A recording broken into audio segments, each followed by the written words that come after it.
of your work escalates quicker, and you choose, or maybe the circumstances choose for you to be an independent artist, do you actually have a share of this boom that you say the African art is enjoying now?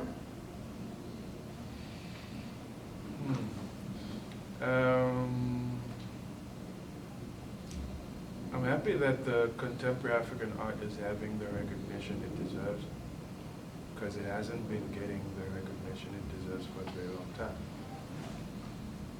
Do I benefit from it? I think my process or my journey as an artist, I benefit. I don't really think I benefit from what's happening outside there. I think each and every artist who practices in Africa,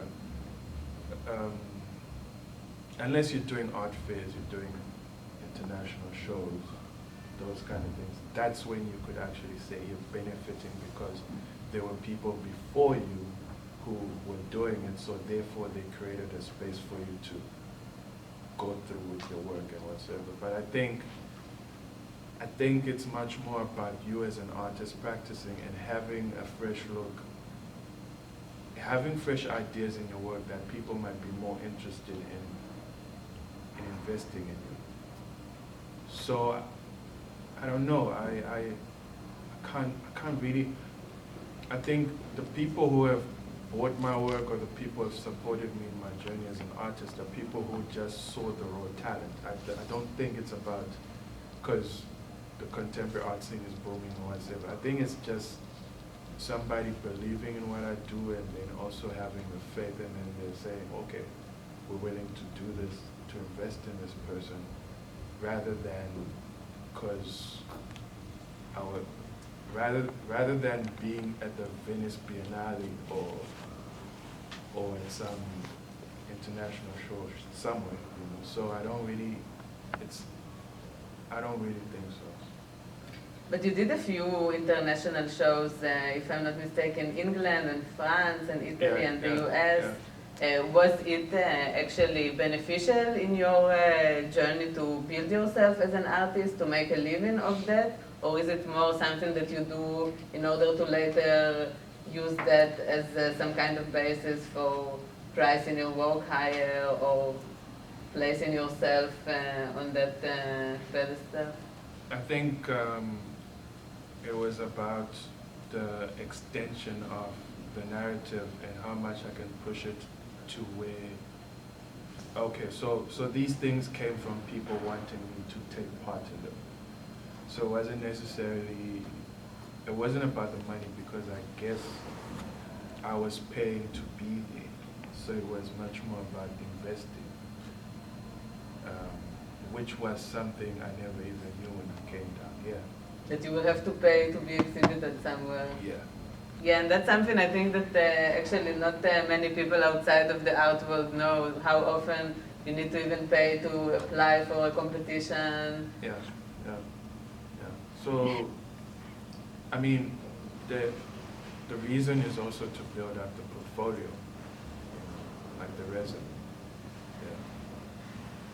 And if we are to go back to the exhibition, do you want to maybe present a little bit about the concept? It's titled The Great Exodus. It has about 60 works of both drawings and collage and mosaic. So maybe you can tell, it's on until 20th of September? 23rd of September. At the AVA Gallery in Cape Town, if you want to take a look. Yeah. So I had a exhibition last year called Kusinamaya Kuyendo. So it means it's a Shona proverbial that means don't go away. Translating, it goes vice versa. So I try to restructure the sentence in a proper manner, in a proper English manner, understandable manner. So it means do not venture where a mother's love, your mother's love is not existent. So basically you're moving into a region where if your mom or dad or whoever